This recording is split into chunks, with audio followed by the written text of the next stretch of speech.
தமிழ்நாட்டில் பல தலைமுறைகளாக குழந்தைகள் முதல் பெரியவர்கள் வரை அனைவரையும் மகிழ்வித்த கார்ட்டூன்கள் நிறைய இருக்கின்றன. ஒவ்வொரு காலத்திலும் சில கார்ட்டூன்கள் மட்டும் மக்களின் மனதில் நிலைத்துவிடும்.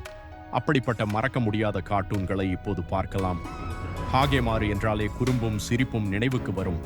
எளிய கதையிலும் பெரிய மகிழ்ச்சியை கொடுத்தது.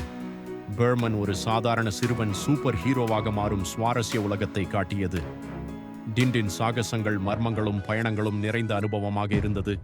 டீன் டைட்டன்ஸ் இளம் ஹீரோக்களின் சக்தியையும் நட்பையும் அழகாக காட்டியது.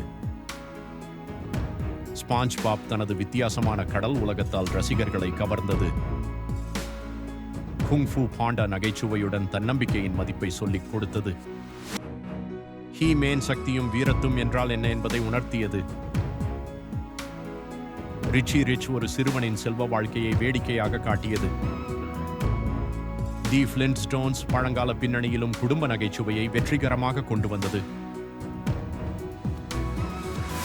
ஜாக்கி சான் அட்வென்ச்சர்ஸ் சண்டை மந்திரம் அதிரடி அனைத்தையும் இணைத்தது. நோட்டி மற்றும் ஆஸ்வால்ட் போன்ற கார்ட்டூன்கள் குழந்தைகளுக்கு அமைதியான மகிழ்ச்சியை கொடுத்தன. லூனி டியூன்ஸ் மற்றும் ஸ்கூபி டூ போன்ற கிளாசிக் கார்ட்டூன்கள் எப்போதும் சலிக்காதவை.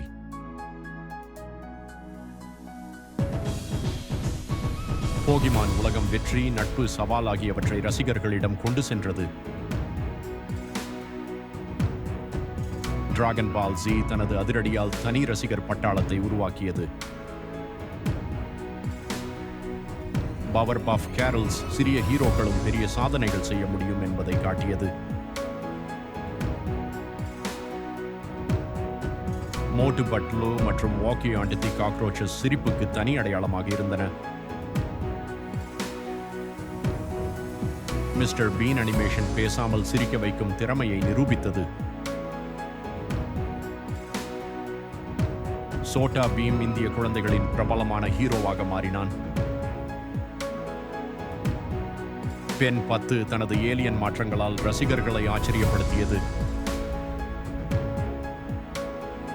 ஷீன்சான் தனது குறும்பால் அனைவரையும் கவர்ந்தான். டோரேமான் கற்பனைக்கும் தொழில்நுட்பத்துக்கும் புதிய உலகம் திறந்தது. இவை அனைத்தையும் தாண்டி டாமண்ட் ஜெர்ரி என்ற பெயர் வந்தாலே சிரிப்பு தானாக வந்துவிடும். வார்த்தைகள் இல்லாமல் உலகம் முழுவதும் மக்களை மகிழ்வித்த அந்த ஜோடி கார்ட்டூன் உலகின் என்றும் அழியாத லெஜண்ட். இந்த பட்டியலில் உங்களுக்கு மிகவும் பிடித்த கார்ட்டூன் எது? கருத்தில் சொல்லுங்கள்.